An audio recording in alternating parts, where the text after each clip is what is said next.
Hospital Policlínico La Rosaleda, centro de referencia de la sanidad privada en Galicia desde hace más de 5 décadas.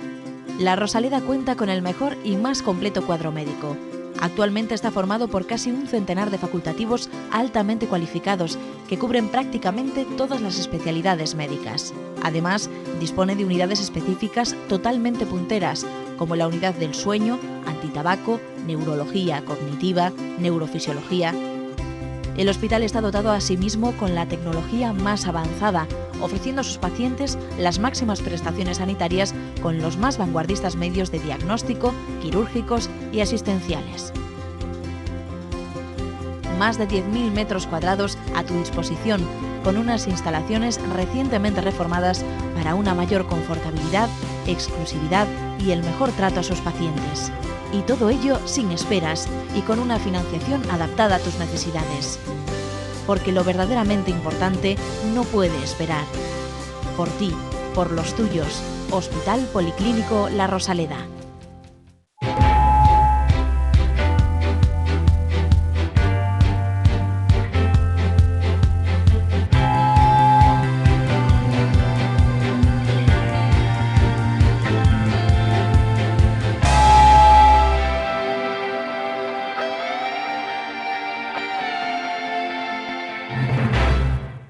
Hola, bienvenidos. Ya estamos aquí una semanilla más los pesados de Falando de Saúde.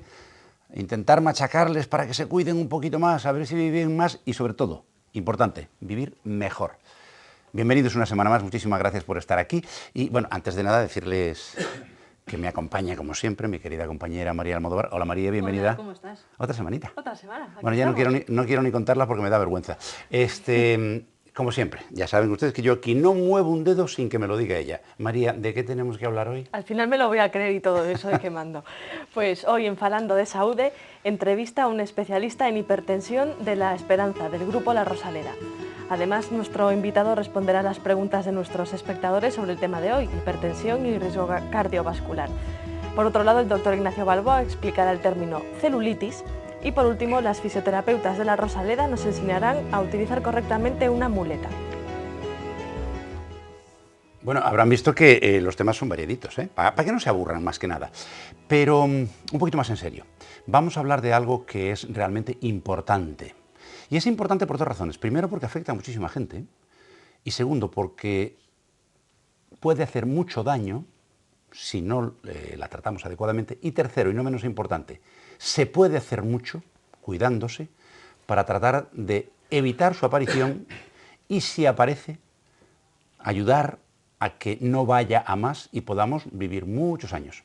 Estamos hablando de algo que se llama el asesino silencioso, porque cuando avisa ya la cosa está jorobada. Estamos hablando de la hipertensión, la tensión alta, que se dice habitualmente.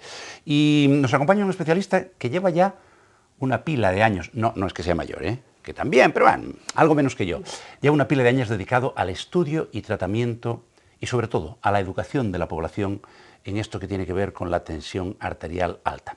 Él es el doctor Enrique López Paz y es codirector de una unidad que se dedica precisamente al estudio de la hipertensión y del riesgo cardiovascular que esta patología o esta condición conlleva. Enrique, bienvenido. Hola, muchas gracias. ¿Cuántos años ya tratando la hipertensión? 24. El tiempo pasa.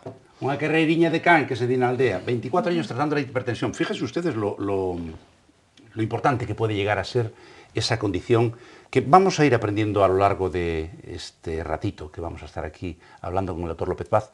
Muchas cosas interesantes y que les ruego que tomen nota importante porque les puede ir algo muy serio en ellos. Enrique, la primera en la frente. La hipertensión, ¿qué es? Pues es ni más ni menos que la primera causa de mortalidad en el mundo. ¿Ven cómo le decía yo que era importante? ¿Ven cómo le decía que... Fíjense. Veréis, las personas nos morimos de enfermedades cardiovasculares.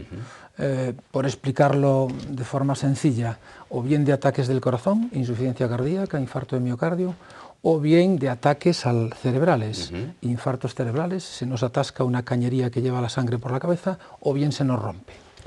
Esto supone en España aproximadamente un tercio de las muertes. O sea, 1 cada 3 se mueren de eso. 1 cada 3 se muere de esto. Y esto ocurre en España, pero ocurre en los países pobres, en los países ricos, en todos los lados. Las enfermedades cardiovasculares son la primera causa de mortalidad. Y a ellas se llega a través de los denominados factores de riesgo cardiovascular. ¿Y qué son estas cosas? Pues son cualidades que tenemos las personas y que hacen que nos hagan más propensos a padecer estas otras enfermedades. Estoy hablando de cosas muy populares: tener el colesterol alto, ser diabético, ser gordo, ser sedentario, tener antecedentes familiares de hipertensión, fumar, pero sin duda, y algunas de ellas no modificables, por ejemplo la edad, cuantos más años uno tiene, pero ahí podemos hacer poco, pero en lo demás podemos hacer mucho. Y la hipertensión es el más importante de todos ellos. Y tú diste una clave de por qué. Es que nada se acerca a la prevalencia, es decir, a la cantidad de personas afectadas por una enfermedad crónica como esta. Por ejemplo, la diabetes, que es un azote para los próximos 20 años, bueno, afecta en Galicia 13-14% de la población. La hipertensión, por encima de los 50 años, 50%, por encima de los 65 años, el 65%. Nada se acerca a esto, ¿no? Entonces, es la primera causa de mortalidad en el mundo y, bueno, tenemos la necesidad desde todas las sociedades y desde las sociedades científicas de abordarla y de abordarla correctamente. Perdóname, María, porque se me olvidó una cosa, que es que el doctor López Paz, además de llevar 20 y tantos años tratando de controlar la hipertensión, de ser codirector de esta unidad, además es el presidente de la Sociedad Gallega de Hipertensión. Por eso, ¿quién más adecuado que él? Perdona, María, que te he cortado. Nada. A ver, la matización era importante y era imprescindible.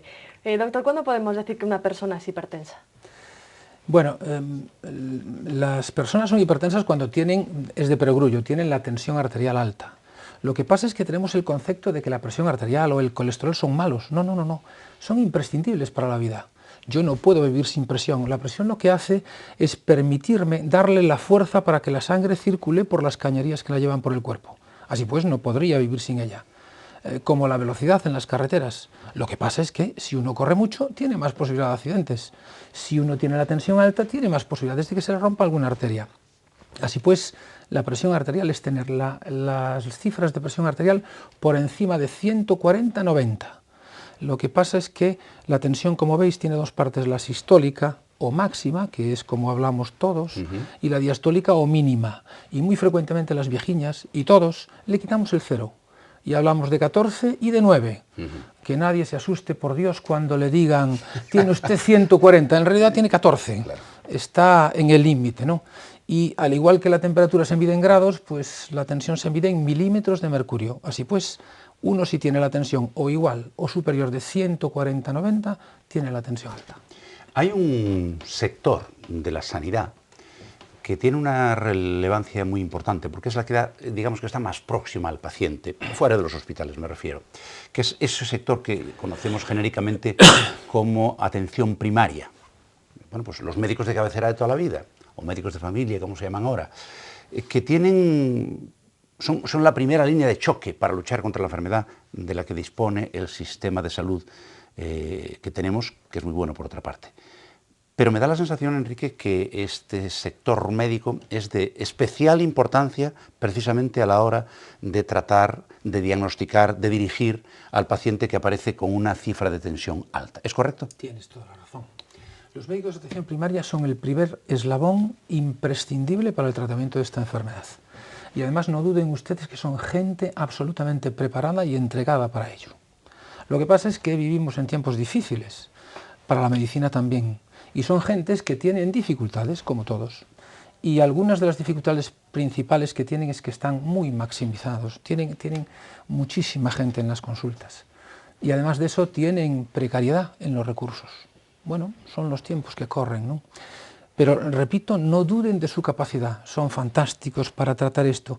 Pero, ¿qué es lo que ocurre? Repito, tienen precariedad. Y si tienen precariedad, hay pacientes que pueden ser un poquito más complicados y que requieren exploraciones un poquito más avanzadas que ni siquiera están a su disposición, y para eso estamos nosotros, ¿no? Claro. Y entonces, ya pasando a lo que es la unidad que usted codirige en el Sanatorio de la Esperanza, ¿cómo es esa unidad? ¿En qué consiste su trabajo?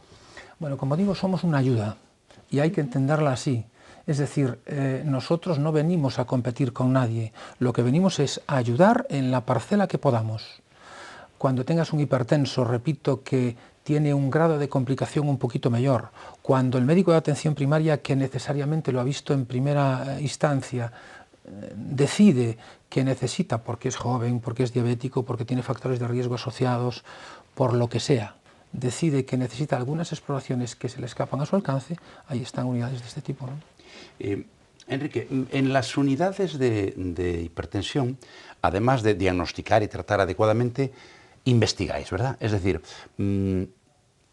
cada paciente, y sobre todo los pacientes mayores, tú decías que más del 65% de los mayores de 65 años acaban padeciendo hipertensión en un mayor o menor nivel. ¿Qué investigáis ahí? Es decir, la mayor parte son multipatológicos, es decir, tienen varias cositas, ¿no? ¿Qué tipo de investigación hacéis cuando un paciente llega dirigido desde la atención primaria en un caso complejo de hipertensión? Primero lo que se nos pide, repito, y lo quiero incidir durante toda la entrevista, somos una ayuda. Pero aparte de esto, te agradezco que me hagas la pregunta, porque nosotros, dentro de lo que es la cascada de cosas que se pueden hacer en hipertensión, hay una que adquiere cada vez un capítulo de mayor importancia, que es la determinación de la lesión orgánica subclínica. Dicho así suena raro, y para explicarlo a la gente es cuando tú tienes algo pero no te duele, pero lo tienes. Sí, sí. Y el tenerlo te configura un riesgo alto. Así pues, su conocimiento te va a permitir establecer antes estrategias para tratar de curarlo, ¿no? Eso es lo que fundamentalmente hacemos nosotros en la unidad.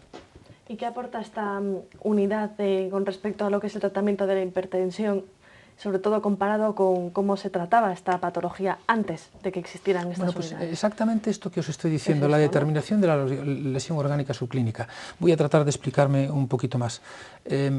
Dentro de la atención primaria uno hace lo que puede y hace mucho, pero quizás hay algunas cosas que no están a su alcance y que tienen un reconocido por los organismos internacionales, capacidad pronóstica del paciente, ¿no? Me estoy refiriendo, por ejemplo, a la determinación del grosor íntima medio carotídeo, que es ni más ni menos que mirar cuánto de gruesa es la cañería que nos lleva fundamentalmente la sangre para la cabeza, y tiene una relación muy directa tanto con ictus cerebral como con infarto de miocardio, o como por ejemplo la velocidad de onda de pulso. Son técnicas muy novedosas, por qué no decirlo costosas, costosas no para el paciente, sino costosas para adquirir los aparatos necesarios para realizarlas. El índice tobillo-brazo, que sin embargo es una técnica que ya se utiliza con mayor facilidad desde el médico de atención primaria, porque ahora hay técnicas que permiten que sea mucho más sencilla, y la monitorización ambulatoria de la presión arterial, es decir, el tratar de ponerle a los pacientes, aparatos que nos permitan la determinación de cuáles son las horas peores del día de cada paciente. No todos somos iguales, y sobre todo y fundamentalmente algo que no se puede hacer de otra manera, que es la determinación de la presión arterial nocturna, ¿no? Todo eso es lo que nosotros podemos hacer. Enrique, vamos a lo práctico. Un médico de atención primaria ve a un paciente y dice, esto me viene grande, vamos a ir un poquito más a fondo en esto porque no lo veo claro. Y te manda un paciente a tu consulta. ¿Qué es lo primero que hacéis cuando llegáis? Es decir, yo entro para allá, espero que no, y digo, Enrique, aquí estoy, me mandan de primaria, dicen que tengo la tensión alta. ¿Por dónde empieza la cosa? Primero, agradecerle que nos lo hayan mandado, porque eso querrá decir que algo habremos hecho bien para merecer su confianza, ¿no? Pero segundo, establecer, como hacen los médicos de atención primaria, yo sé que lo has dicho con todo el cariño del mundo y es para que nos entendamos, nunca les queda grande. Lo que pasa es que el problema es que no tienen los medios a su alcance, ¿no? Son gente terriblemente... Tampoco pueden operar de cirugía cardíaca. Esto es. Entonces, nosotros lo que hacemos es evaluarlos de forma individualizada, como también lo hacen los médicos de atención primaria, y establecer un programa de necesidades, entre comillas. Ahora, a todos ellos procuraremos, si eso fuese posible, establecerles el denominado, o que podríamos denominar chequeo diagnóstico, chequeo vascular, porque eso, lo que dije antes, Jean, Bob, porque eso nos va a permitir establecer claramente cuáles son las circunstancias del paciente y un programa de cosas que podrían mejorarles, ¿no? ¿En ese chequeo se puede conocer el riesgo cardiovascular de cada uno o se puede conocer sin necesidad de acudir a la unidad? El riesgo cardiovascular lo conocen por sus médicos de atención primaria, que repito, vuelvo a insistir, están mucho más que capacitados para esto. El riesgo cardiovascular no es muy sencillo de conocer, es imprescindible. Hasta hace bien poco tiempo tratábamos a las enfermedades, nosotros decimos en silo. Uno venía al médico, es hipertenso, y yo le trataba la hipertensión. Uno venía de la diabetes y le trataba la diabetes. Había un chascarrillo, y por Dios que me perdonen los anestesistas, decían, si vas a operarte de cualquier cosa, te dejan fantástico el apéndice y te estropean todo lo demás. Esto no es verdad, pero es una forma absolutamente en chascarrillo, en gracia, de decir que veíamos las cosas como con orejeras. Esto es un error. Lo que hay que hacer es tratar a los pacientes desde el punto de vista global. No es lo mismo ser hipertenso y nada más que ser hipertenso y tener no sé cuántas cosas. Bien, pues esto es lo que hace exactamente el riesgo cardiovascular. Pero se puede calcular por múltiples tablas y guías, pero fundamentalmente las más conocidas son la guía europea, que auspician las sociedades de hipertensión y cardiología, y la guía SCORE, que es la que más mundialmente se usa, ¿no? Y con parámetros muy sencillos, colesterol total, azúcar, la edad, con cosas muy sencillas, con 4 o 5 cosas, la presión arterial, se le puede calcular y de forma muy exacta el riesgo cardiovascular. Ahora bien, y permitidme, ya sé que me estoy alargando, No, para nada. Yo siempre digo una cosa que espero que no suene irrespetuosa, pero los papas, que son gente sabia y santa, los reyes, los presidentes de los países, todas estas personas llegan a viejos. Y llegan a viejos porque son buenos, primero porque son buenos, pero segundo porque se miran. Y se miran muy profundamente. El conocimiento de esas cosas le proporciona una inmediatez en la acción que seguramente les alarga la vida. A eso iba yo, porque les comentaba al principio que entre los múltiples motes o denominaciones que se le han aplicado a esta enfermedad, que en sí misma no es una enfermedad, sino que es un conjunto, una situación, por decirlo de alguna manera. Hay una que es el asesino silencioso, porque no avisa. Y automáticamente la pregunta se cae por su peso. Enrique, ¿a partir de qué edad, aunque no sientas nada, aunque no tengas ningún problema, aunque se suponga que no tienes por qué ser hipertenso, cuándo hay que ir a mirarse la tensión? Primero, estar muy de acuerdo con lo que acabas de decir. El hecho de que uno de los grandes motores del mundo sanitario es el dolor. Si a uno le duele, va a cualquier sitio para que le solucionen el problema. Pero el no tener dolor no significa para nada no estar enfermo. Y esto hay que tenerlo muy presente, sobre todo con la edad. Así pues, el plan que cualquier guía, cualquier libro te establece, no es, algunos cambian, unos dicen 1 año, otros dicen 2. Lo que te dicen es que te mires. Cuantos más años, un poquito más frecuentemente. Con respecto al problema que tratamos, la tensión, pues desde los niños debería mirarse. Porque aunque parezca increíble y terrible, hay hipertensión en la infancia, ¿no? Sí. Ahora, como no lo sabremos, es si no lo miramos. Así pues, ¿esto quiere decir que cada vez que vayamos al médico nos tienen que tomar la tensión? No, pero ¿y si un niño se le toma la tensión una vez al año? ¿Sería un sinsentido? Yo creo que no. Y espero que esto no sobrecargue las consultas de los pediatras. Pero repito que el hecho de tomar la tensión me parece un acto de sensatez. Y además ahora lo tenemos bastante sencillo, porque lo tenemos bastante sencillo por los aparatos que ahora son buenos. Yo aquí, permíteme ser un poco crítico, ¿no? El problema es que la sanidad muchas veces hizo de este tipo de programas, del que yo estoy encantado en asistir y ojalá me invitéis muchas veces, pero a veces algún mensaje se confundió, vamos a ponerlo así. Y muchos de los aparatos de medida que el inserso no gallego, español tiene, no sirven. Por ejemplo, las guías para el manejo de la hipertensión desaconsejan que se tome la tensión con aparatos de muñeca. Claro. Simplemente deberíamos utilizarlos en aquellos casos en donde no se puede utilizar otra cosa. Por ejemplo, una persona que es tremendamente gorda y que tiene muchas dificultades. Bueno, pues en esos casos, todos podemos imaginarnos alguno, deberíamos utilizar esto, pero nunca en otro caso. Claro, ahora pídele tú a una persona que cobra 420 euros que se compra un aparato que vale 60 teniendo otro en casa, ¿no? Claro. Yo sé que la situación es difícil, sí. Pero habría que ser tan tajante como, Manolita, eso no sirve. Claro. Eso y si una persona, por ejemplo, ha sufrido un infarto o un ictus, ¿es demasiado tarde ya para acudir a la unidad? ¿O digamos que aún está a tiempo? No, nunca es tarde. ¿No? Lo que pasa es que lo que no se puede negar es que una persona, antes os lo dije, cuando uno tiene una enfermedad cardiovascular, lo que hay es que calcularle el riesgo cardiovascular que tiene. Y lo que uno debe pretender no es bajar la tensión o el colesterol, que también, sino bajar el riesgo cardiovascular. Así pues, cuando uno llega y ya ha tenido un infarto, el riesgo cardiovascular es per se muy alto. Y entonces hay muchas personas que dicen, bueno, ¿y qué más da entonces? Mirarle lo demás. No es lo mismo tener un infarto y nada más, entre comillas, que tener un infarto, ser diabético, tener la GIN mal, tener la voz mal, porque esas, imagina, por poner un ejemplo fácil, yo tengo un infarto y tengo una arteriopatía periférica, que es una de esas cosas que antes se confundía con la claudicación intermitente, que es cuando las personas tienen dificultades para andar porque le duele. Bueno, pues hay un tratamiento bastante eficaz que alarga la vida. No soluciona el problema, pero alarga la vida para eso, y que, oye, también ayuda en el otro sentido, ¿entendéis? Así pues, el mirarse y el mirarse profundamente nunca es tarde. Yo les decía al principio que el problema era importante, en primer lugar, por encima de todo, porque afecta a mucha gente. Por encima de los 65 años, nos decía el doctor López Paz que el 65% de la población normal padece hipertensión. Claro, eso a mí me preocupa, porque, Enrique, ¿cuánta gente padece hipertensión y no lo sabe?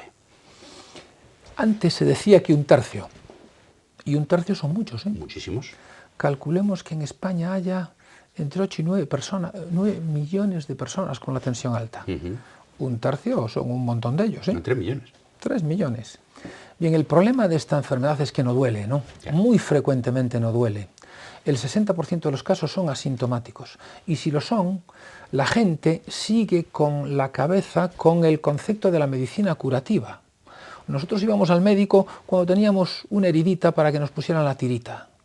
Y en el siglo XXI, a finales del siglo XX, lo que tratamos, todos los médicos y todas las instituciones médicas, es que la gente entendiera que debería ir al médico a tratar de que le enseñaran cosas para que no se hiciera la herida.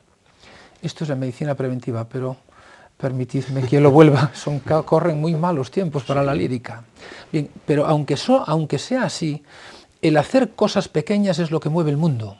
El tomar la tensión, el de vez en cuando pincharse para ver cómo tenemos el azúcar o hacer un análisis anual, este tipo de cosas son las que nos van a hacer mejorar, ¿no?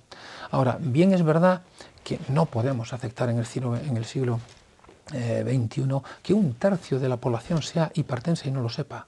Por cierto, no es la única enfermedad en la que ocurre. En la diabetes, pasa igual. Yo os dije antes que teníamos una prevalencia quiere decir el número de personas que están afectadas, del 13,7%. Bueno, pues se dice que el 6%, casi la mitad, es desconocida, con lo que eso supone.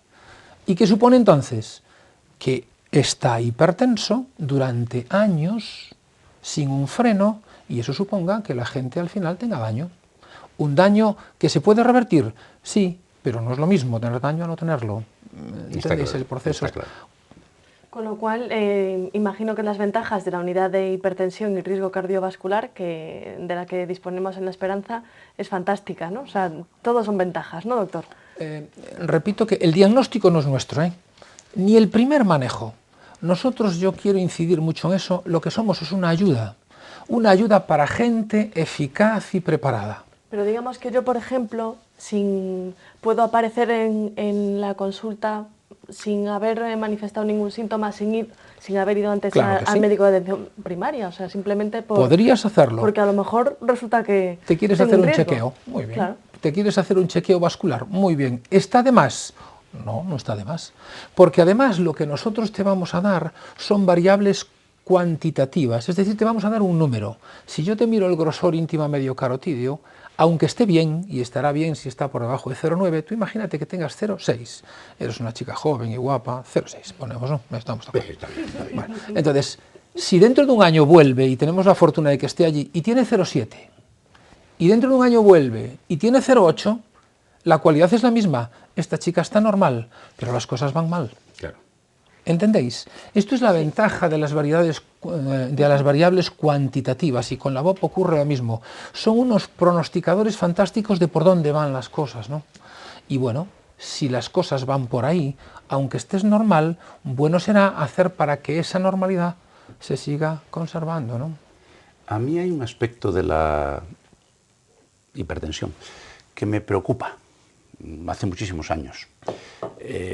Disponemos de métodos diagnósticos, disponemos incluso de tablas que nos permiten evaluar el riesgo cardiovascular que padecemos con la hipertensión. Y la hipertensión tiene, aparte de medidas, por llamarlas así, entre comillas, higiénicas, que permiten prevenir su aparición o ayudar al tratamiento, tiene un elemento que, desgraciadamente, la mayor parte de las veces, la culpa es nuestra de que siga siendo un elemento importante, y es que somos un desastre siguiendo el tratamiento. ¿Por qué? Porque el doctor López Paz decía que, mire, que es que la hipertensión no la podemos curar, no vamos a morir de otra cosa o no, pero la hipertensión no somos capaces de quitarla, la podemos controlar. Enrique, ¿cómo andamos en eso del seguimiento terapéutico de los pacientes diagnosticados? Mira que es difícil, ¿verdad? Difícil no, porque como no duele. Pero tienes razón que andamos regular. El problema primero es eso, ¿no? No duele. Y muchas veces los pacientes hacen ensayos clínicos con ellos mismos. Ya. Es decir, yo voy a hacer un viaje a Zamora y me olvidé las pastillas. Me olvidé las pastillas en casa. Pues resulta que en Zamora se tomó la tensión y la tenía igual. 12,8. ¿La necesitaré? ¿No la necesitaré? Yo antes decía que de cosas pequeñas hay que coger axiomas muy importantes. Lo que hay que entender es lo que tú dijiste. En el 90% de los casos, y me olvidé de decirlo antes, perdona, la hipertensión no tiene una causa conocida. El 90%, casi todos. Por eso le llamamos esencial, ¿verdad? Eso es. Y si no tiene una causa conocida, yo voy a saber controlarla, pero no curarla. Así pues, si yo le quito el freno al coche, el día que me haga falta frenar, no voy a poder. Y el freno es la pastilla. Así pues, la medicación, al igual que la del colesterol, es de por vida, no hay vacaciones farmacológicas, no debería haberlas. Y la gente lo que tiene es que congratularse. Tengo la tensión muy bien, estoy fantástico, voy a dejar la pastilla. No, voy a darle las felicidades al médico y a mí mismo porque las cosas van muy bien, ¿no? Entonces, es difícil, hombre, no lo es, pero tú antes también dijiste una cosa muy importante, es que estas personas la población está envejecida, ¿no? Y cuantos más años, más hipertensión, pero también más diabetes, más colesterol, más obesidad, más reuma, sobre todo aquí en Galicia que no para de llover. Entonces el cuento es, ¿cuántos medicamentos tienen esas personas? Muy habitualmente una docena de ellos, ¿no? Sí. Y ahora valen poco, pero valen. Ya. Bueno, pues es muy habitual que a veces abandonan aquello que no duele. Ya. Desgraciadamente es así. Yo lo único que quiero decirles es que por favor no lo hagan y que del reuma no se muere, pero de la tensión y de la diabetes y de estas cosas sí. No estoy diciendo que dejen nada de lo demás. No. Lo que estoy diciendo es que por favor sigan la medicación porque es muy importante. Y un último apunte. Hay una cosa que yo soy muy partidario, aunque claro, yo no soy un gestor, ¿no? Pero las asociaciones fijas de medicamentos son una bondad. El que yo pueda tomar, en vez de 12 pastillas, 3, eso facilita mucho para que personas que no son autosuficientes en muchos de los casos, sí puedan serlo o que tengan una facilidad para poder serlo, ¿no? Y ahora, María, tendremos preguntas de los oyentes, supongo, ¿verdad? Por supuesto que sí, tenemos 2, hemos seleccionado 2. Vamos allá.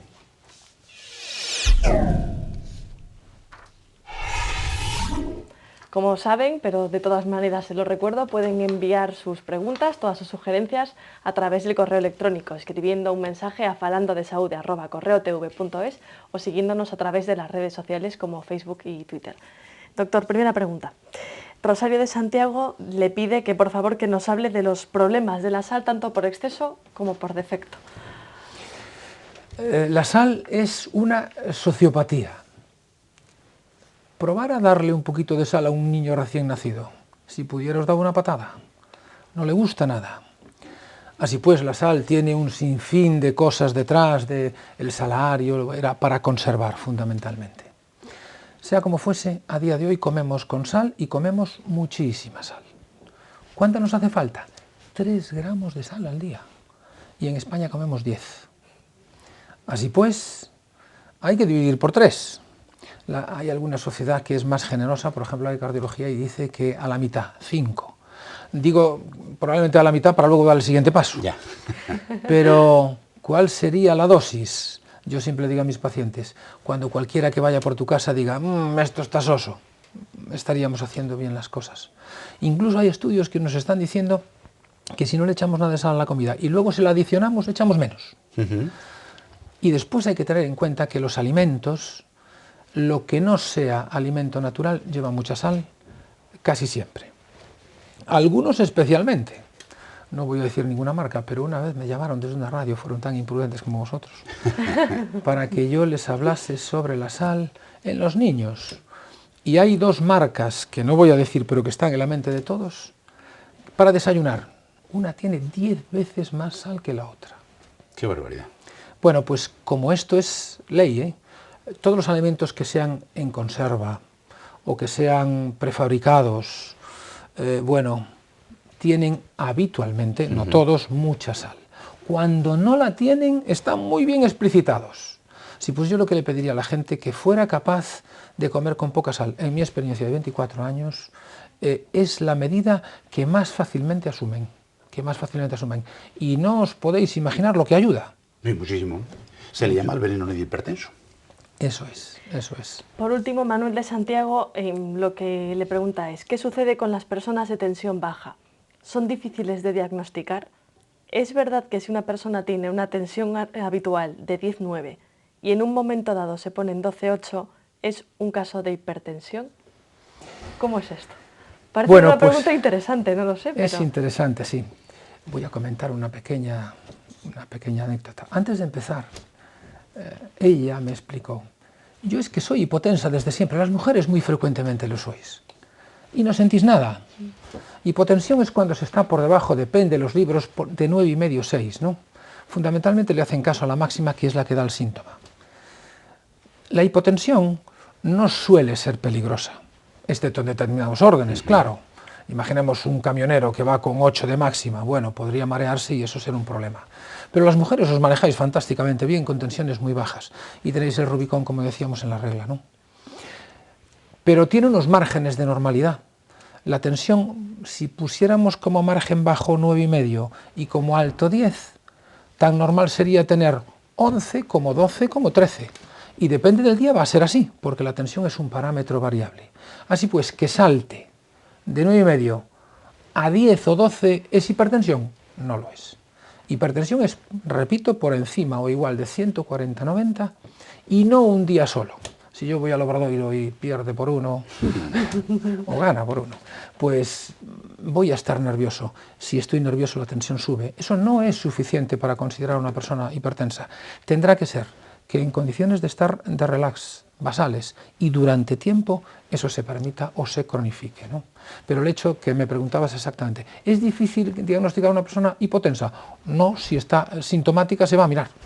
Y si no lo está, pues que se mire. De vez en cuando que se tome la tensión y ahí andaremos, ¿no? ¿Vale? Al hilo de lo que acaba de comentar el doctor López Paz, a mí me gustaría que nos explicara una cosa, una recomendación. Y luego ya nos vamos, María, donde tú me digas. Pero es que me parece que es importante. Enrique, ¿cuándo debe tomarse la gente que habitualmente se toma la tensión arterial? ¿Cuándo y en qué condiciones es recomendable que se la tome? Hombre, me alegro mucho que me la hagas, porque esto es un defecto, por no decir error, muy habitual, ¿no? La tensión tiene que ver con la actividad y con el reposo, no con el día y con la noche. Nosotros los médicos, cuando hacíamos guardias, pues teníamos la tensión alta por la noche, porque era nuestro periodo de actividad. Claro. Entonces la tensión, las pastillas de la tensión deberían tomarse cuando uno se levanta y empieza su actividad o cuando uno se acuesta, sin tener un horario fijo, a las 10 de la noche. No. Cuando se levanta y cuando se acuesta. Y cuando uno se vaya a tomar la tensión, debo hacerlo en el momento antes de las pastillas y después de orinar. Lo habitual es que uno vaya a cualquier sitio e le tomen la tensión con el medicamento. Eu teño un jefe que é moi galego e di el, tamén jodería que non a tuveran ben. Claro. Porque está bajo el influjo del tratamiento antihipertensivo. Lo que hay que ver es si ese tratamiento les controla todo el día. Y para saberlo, debe tomarse antes de la siguiente toma. Así pues, si yo quiero saber si mi control tensional es adecuado, con la AMPA, con lo que tengo en casa, por Dios que sea con un aparato validado, valen lo mismo de muñeca, ¿no? Bueno, debería tomarla por lo menos 3 veces, no querer la primera, pero sí anotarla. ¿Por qué no querer la primera? Por lo que se llama el efecto de bata blanca, ¿no? Esos nervios que todos cogemos. Bueno, y seguir tomando tensiones hasta que haya 2 que estén muy juntitas. Eso ayuda mucho al médico, porque nos va a decir, repito, cuál es el control tensional, cuál es el control del medicamento que le estamos dando. Eso sería lo ideal. Así pues, por la mañana, después de levantarse y después de orinar, y antes de tomar la medicación, 3 veces mínimo, y sería bueno que a la noche, antes de cenar, lo volviéramos a repetir. Bueno, ¿y ahora dónde vamos, María? Ahora vamos, yo sé que lo estabas retrasando, pero bueno, por una buena causa. Pero No me ha salido bien, ¿eh? Pero te toca tu examen semanal.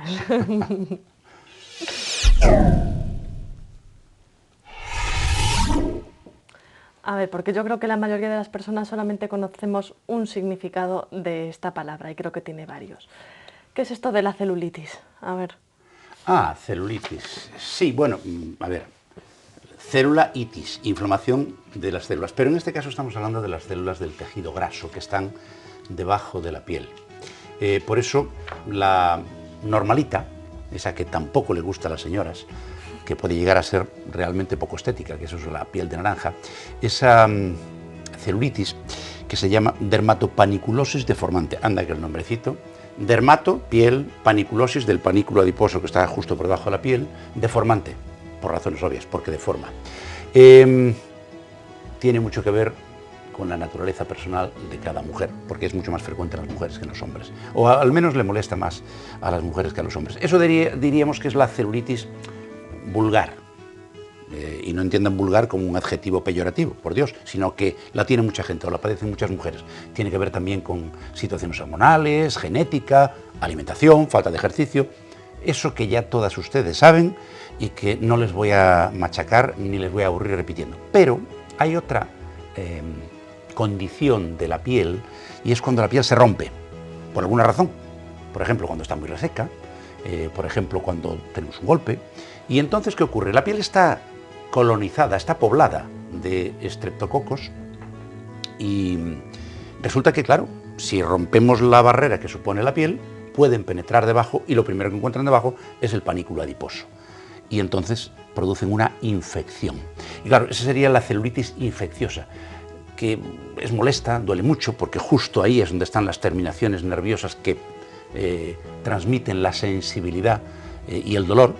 Y bueno, pues es una infección leve habitualmente, que con tratamiento, cuando se lo recomienda el médico, si lo considera oportuno, con tratamiento antibiótico le va a durar una semanita como mucho, pero ojo, porque se puede complicar. ¿Y cómo se puede complicar? Pues haciendo abscesos. En fin, no les voy a meter miedo, pero en esos casos lo que hay que hacer es acudir inmediatamente al médico. Básicamente suele aparecer bastante esta segunda complicación en 2 situaciones particulares. Una, cuando la obesidad es muy grande, porque cuando hay mucho panículo adiposo, el riego sanguíneo de esa grasa, de esas células grasas, es más complicado, es más difícil, con lo cual, bueno, pues se pone un caldo de cultivo para que eso se pueda infectar a la más mínima. Puede hacer abscesos, en fin, son complicaciones. Básicamente, celulitis, la dermatopaniculosis, acúmulo en determinadas zonas del cuerpo, ya saben ustedes dónde, y no se lo voy a explicar, sobre todo en el caso de las mujeres, por exceso de depósito de grasa, y una inflamación. Y la inflamación ya sabe lo que supone. Las 3 condiciones fundamentales: duele, se pone rojo y encima molesta un montón porque se hincha. ¿Te ha quedado claro? Muy claro. Bueno. Y seguro que a los espectadores también. Gracias. Y ahora, ¿sabes a dónde nos vamos? ¿Dónde? A la Rosaleda, y nos van a enseñar a utilizar muletas, por si en algún momento pues nos vemos ¿A utilizar obligados. muletas? ¿Pero eso tiene alguna complicación? No es que tenga complicación, pero tiene ahí su técnica. Bien, vamos a allá. verla.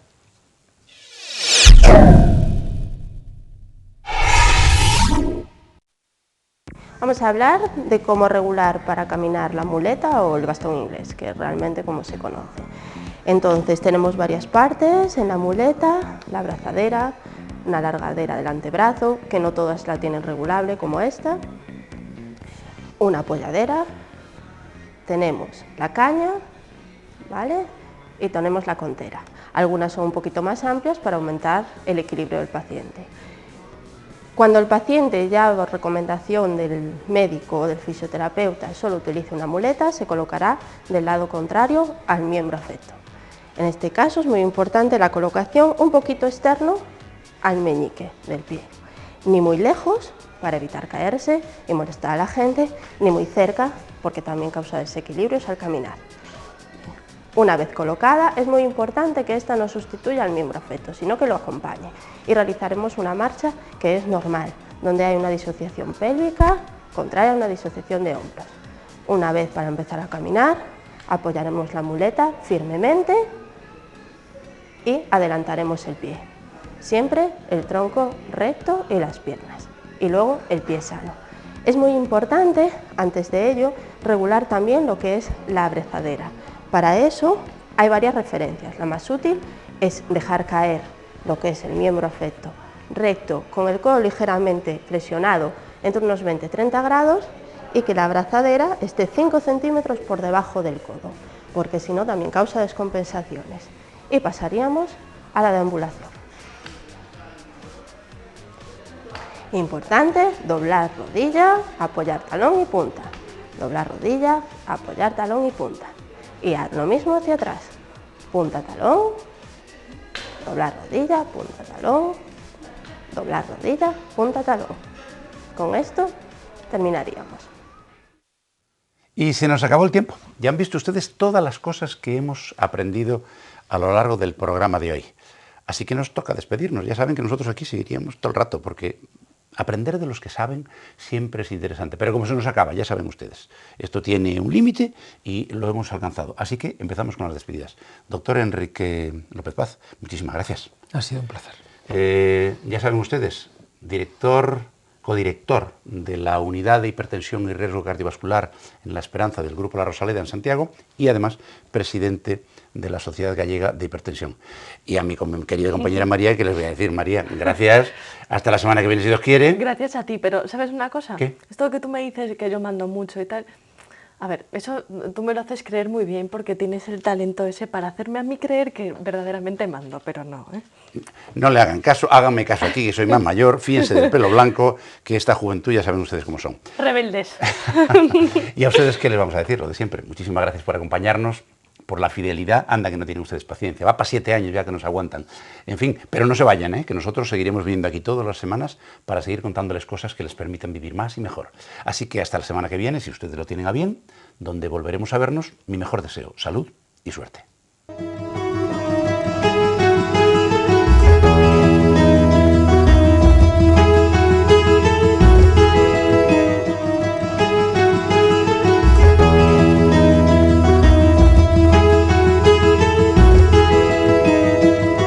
Centros Médicos La Rosaleda han patrocinado este programa.